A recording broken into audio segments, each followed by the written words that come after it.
Harusnya kan Elia dan Enok itu kan memiliki dosa waris Adam juga kan? Karena dia kan mereka berdua itu kan anak cucu Adam, benar nggak? Tetapi kenapa dia seolah-olah tidak terkena dosa waris Adam ini? Karena dia kan belum mati kan sampai sekarang?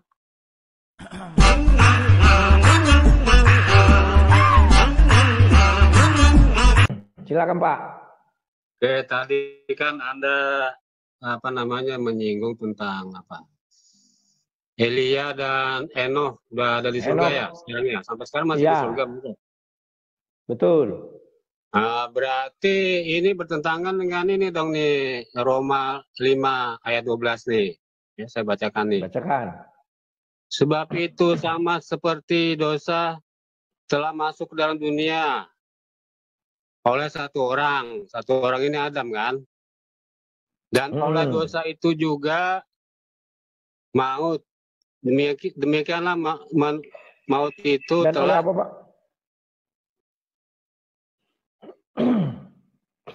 Dan oleh dosa itu juga maut. Demikianlah maut itu telah menjalar kepada semua orang, karena semua orang telah berbuat dosa. Nah ini kan ajaran dosa waris versi Paulus ini kan. Karena kesalahan Adam, maka dosa waris itu menjalar kepada anak cucunya kan begitu. Harusnya kan Elia dan Enok itu kan memiliki dosa waris Adam juga kan, karena dia kan mereka berdua itu kan anak cucu Adam, benar nggak? Tetapi kenapa dia seolah-olah tidak terkena dosa waris Adam ini? Karena dia kan belum mati kan sampai sekarang, benar nggak? Ya pertanyaan saya ini berarti bertentangan dong dengan perkataan Paulus ini di Roma 5:12 ini. Gimana nih Anda menjelaskannya? Silakan. Oke, aku jawab. Matikan mic-nya Pak, gantian kita. Oke, aku jawab. Apa yang diucapkan Paulus itu tidak ada bertentangan. Hanya saja orang-orang di luar Kristen tidak tahu bahwa kami memiliki dua dosa. Yang satu dosa waris, yang satu dosa perbuatan. Dosa perbuatan itu ada di dalam diri Adam. Hai Adam, Kejadian 2 ayat 17. Pada hari engkau memakan pohon ini, engkau akan mati. Itulah namanya dosa perbuatan. Dia memakan buah itu dan dia terkena hukumnya. Nah, itu namanya dosa waris, hukumnya. Dari debu tanah engkau diambil, engkau akan kembali menjadi si debu tanah. Dua ya, oke. Maka Henok dan Elia tidak berdosa. Karena dia tidak berdosa dan dia berada di bumi, maka dia wajib harus mati. Kalau dia di bumi, karena hukumnya dari debu tanah engkau diambil, engkau akan kembali menjadi debu tanah itu. Nah, karena itulah Tuhan tidak membiarkan Henok dan Elia tetap di bumi. Karena kalau dia di bumi harus mati. Samuel itu juga orang suci, tapi dia harus mati. Berarti ada dosa secuil di dalam diri Samuel. Kita tidak tahu apa. Tetapi Henok dan Elia tidak punya dosa. Maka dia dibawa ke dalam sorga. Kalau dia dibiarkan di bumi, dia harus mati dulu. Kalau dia sudah mati, artinya dia punya dosa. Kalau dia punya dosa, artinya ditahan di dalam alam maut. Dan dia hanya bisa dilepaskan ketika Yesus di Matius 27 ayat 50-53. Paham ya Pak ya? Jadi tidak ada yang bertentangan. Henok dan Elia memiliki dosa waris, punya. Tapi agar dia tidak terkena dosa waris itu, terkena kutuk, maka dibawa dia ke sorga. Karena kutuk itu berbicara dari bumi engkau diambil dan engkau akan kembali ke dalam bumi itu. Maka dibuat dia tidak mati ke dalam bumi. Paham ya Pak? Jadi tidak ada yang bertentangan. Silakan. Itu kan upah dosa itu kan adalah maut, ya kan? Nah sekarang itu kan Nabi Elia dan Henok itu kan, itu kenapa Elia diangkat ke surga? Karena kan diselamatkan oleh Tuhan supaya tidak dibunuh oleh kaumnya. Makanya dia ngumpet di goa kan? Datanglah Tuhan, "Hei Elia, sedang apa kamu di situ?" Kan begitu. Nah ini kan dia diangkat ke surga dengan kendaraan apa itu, kereta kuda berapi. Itu karena diselamatkan untuk supaya tidak dibunuh oleh kaumnya yang menentang dia gitu loh. Bukan karena keinginan si Elia ke surga itu, karena ada suatu sebab, kan begitu. Jadi tetap aja itu harus apa, terlaksana dong, karena upah dosa itu adalah maut. Harusnya Elia dan Enok ini harus mati nantinya. Apakah sekarang pertanyaan selanjutnya, apakah Elia dan Enok itu nanti akan mati? Maksud saya, apa mereka berdua akan turun ke bumi lagi, mati, atau matinya di surga? Silakan. Oke. Henok dan Elia tidak akan mengalami namanya mati lagi, Pak. Karena kan matikan dulu mik Bapak. Agak kalau saya bicara dia bunyi-bunyi. Ya. Henok dan Elia tidak akan mengalami yang namanya mati lagi. Dia sudah dibawa ke surga. Dia dibawa ke surga karena bukan mau dibunuh oleh kaumnya. Bagi Tuhan tidak masalah itu. Kalau Tuhan mau dipindahkan aja dia ke tempat lain. Bukan karena itu. Karena memang Elia tidak berdosa. Kalau dia berdosa tidak bisa masuk surga. Kalau dia berdosa, upah dosa adalah maut, dia wajib mati. Apakah nanti mereka mati lagi di bumi? Enggak. Tubuh mereka sudah dibawa ke dalam surga dengan tubuh kemuliaan. Bagaimana dengan tubuh dagingnya? Kita tidak tahu bagaimana, tapi intinya itu akan menjadi debu tanah. Kalau Bapak pernah menonton film Knowing, ya tolong tonton menit terakhir. Bagaimana di situ orang yang membawa dua sepasang remaja, anak-anak, laki-laki dan perempuan, dimasukkan mereka ke dalam sebuah taman, itu seperti surga. Kalau kita buat, semua manusia dimusnahkan, tinggal dua itu yang selamat. Dia naik ke atas itu, lurus dagingnya ini kan dalam daging, tinggalnya dalam bentuk roh. Inilah penggambaran orang dari kitab suci kan bisa digambarkan. Saya juga berprinsip begitu. Kenapa? Elia harus dijemput dengan kereta berapi. Karena api bisa meluruhkan daging. Sehingga tinggallah roh jasad atau tubuh kemuliaannya. Itu logika kita berpikir. Kenapa tidak dijemput dia dengan kapal? Atau dengan pesawat terbang? Harus dengan kereta yang berapi menyala-nyala. Itu apanya Pak? Ya. Nah, jadi Elia tidak akan mati lagi Pak. Tidak akan ada turun ke bumi mati, nggak ada lagi. Sekali di sorga tetap di sorga. Karena itu tempat yang kekal.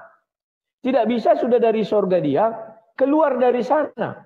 Hanya Yesus satu-satunya yang dari sorga turun ke bumi ini Pak.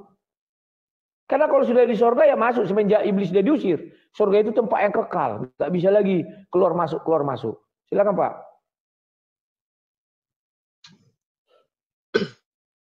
Berarti Elia itu dan Henok itu kan tidak terkena upah dosa itu. Upah dosa adalah maut.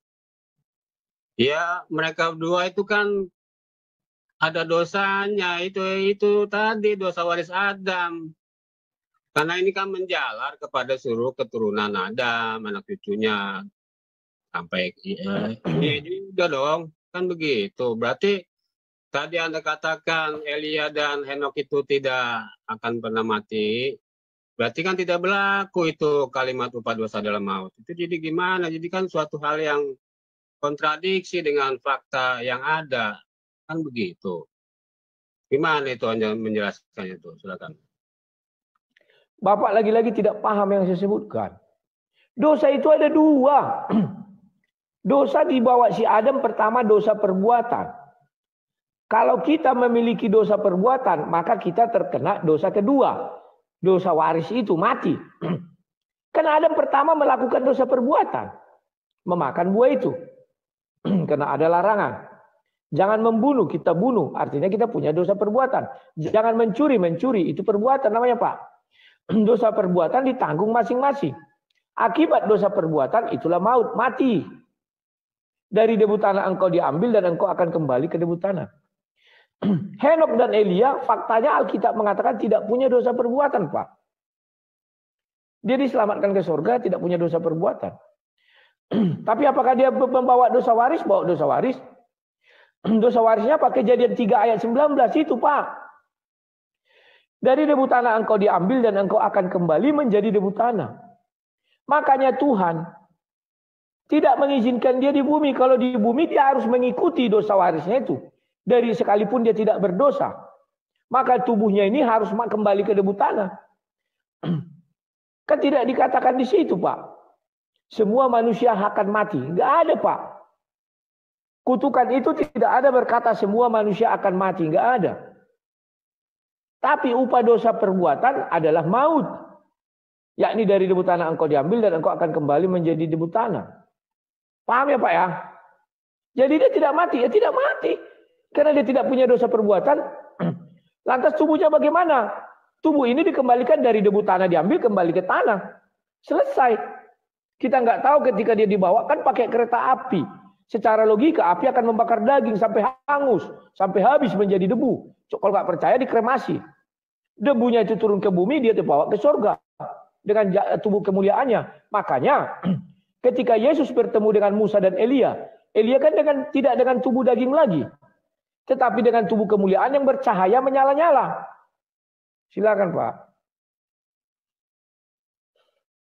Ya dari awal saya juga bicara tentang dosa waris, bukan dosa perbuatan. Saya tahu konsep dua konsep dosa dalam Kristen itu saya tahu. Pertama dosa waris dan dosa perbuatan tahu. Saya kan fokus ini pembicaraan saya dosa waris, adab.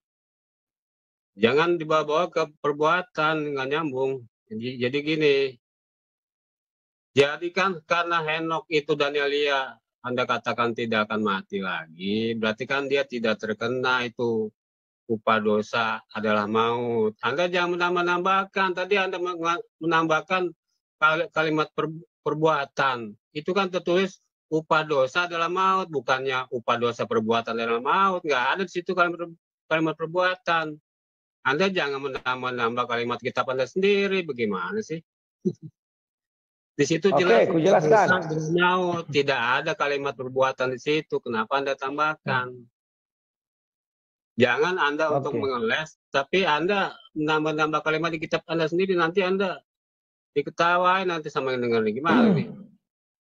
Tetap aja itu harus itu Henok dan Elia itu kena upah dosa waris Adam. Maksud saya itu gitu. Kita fokus ke dosa waris Adam, jangan bicara dosa perbuatan gitu loh. Silakan. Pak, bagaimana sih Bapak ini? Saya nggak menambahi. Alkitab menjelaskan kenapa Adam itu berdosa. Matikan mic-nya, Pak. Bunyi-bunyi. Sebentar. Tadi saya dengar Anda mengucapkan upah dosa perbuatan itu. Iya, makanya dengar. Matikan mic-mu. Di ayat itu bagaimana? Matikan mic. Ingat ya, perjanjian kita tetap abadi. Begitu saya bicara dipotong, langsung kick, nggak peduli. Pertama asal muasal dosa sudah dijelaskan. Pada hari engkau memakan buah ini, engkau akan mati. Dosa itu terjadi karena ada perbuatan. Mana ada dosa terjadi tanpa perbuatan? Upah dosa adalah maut. Orang yang tidak melakukan perbuatan dosa, apa bisa dikatakan apa namanya? Contoh lagi nih, lahir kau dibuat mamamu kau di dalam kurungan. Ya, kayak ayam itu dimasukkan. Tidak akan punya dosa kau. Itulah namanya dosa perbuatan. Dari dosa perbuatan inilah maka si Adam dapat dosa waris. Dosa perbuatan si Adam tidak kita warisi kawannya. Sebenarnya kita tidak mewarisi karena dosa Adam waktu itu hanya dilarang makan buah itu aja. Kita sekarang banyak macam-macam dosa. Tetapi intinya kita mewarisi larangan. Kalimatnya jangan. Paham ya? Akibat perbuatan si Adam, maka dia diberi dosa. Yakni dari debu tanah engkau diambil, engkau akan kembali menjadi debu tanah. Kan sudah jelas. Nah, Henok tidak punya dosa waris, dosa perbuatan. Apakah dia kena hukuman? Dari debu tanah itu kan hukuman, kawan. Hukuman akibat dia memakan buah itu. Kalau dia tidak memakan buah itu, apakah dia kembali jadi tanah? Kan tidak. Ini mereka nggak paham, kawan. Upah dosa adalah maut. Dosa itu tercipta karena apa? Kan karena perbuatan. Dosa yang paling sederhana adalah zina. Kita memandang wanita dan menginginkannya. Perbuatan kita apa? Memandang. Lanjutnya apa? Menginginkan. Perbuatan menginginkan. Mana ada dosa yang tercipta tanpa perbuatan? Itulah sebabnya kalau kita tidur. Kita tidurnya janganlah kalian pikir nanti ada mimpi pembunuhan pun kau di dalam tidur tidak akan berdosa kau. Ya? Karena kau tidak melakukan apa-apa. Di dalam mimpi kau berzina, kau tidak akan berdosa. Di dalam mimpi kau mencuri, kau tidak berdosa. Kok bisa begitu sang debater? Belum ada saya baca dosa mimpi. Perbuatan di alam nyata itulah dosanya. Kecuali melihat mata kita terbuka dan kita sadar. Kalau tidur kita nggak sadar, itulah hebatnya Bible. Dosa yang dilakukan di bawah sadar, alam sadar, tidak membawa kepada maut. Banyak contoh dosa yang tidak membawa maut ya. Contoh di dalam mimpi aku berkelahi dan aku bunuh dia, di dalam mimpi aku berzina, dalam mimpi aku mencuri. Karena aku tidak sadar itu. Tapi kalau aku melihat dan menginginkan, itu aku sadar. Dan otakku akan bekerja. Mengarang sebuah cerita. Habis itu begini, kan begitu ya. Kalau mimpi kita kan tidak sadar. Paham ya? Oke. Sekarang kalian sudah paham ada dua dosa.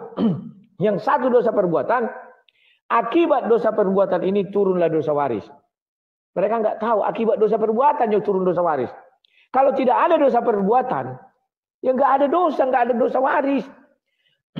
Dosa waris ini adalah hukuman.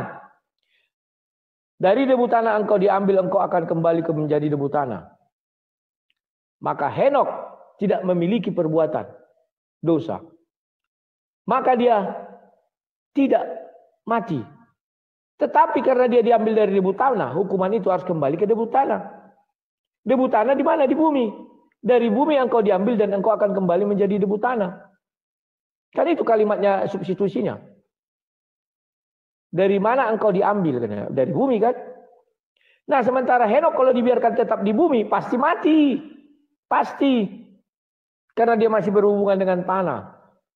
Karena dia tidak punya dosa, maka diselamatkan Tuhan dia ke dalam sorga. Karena tempatnya di situ kawan. Tidak ada kematian.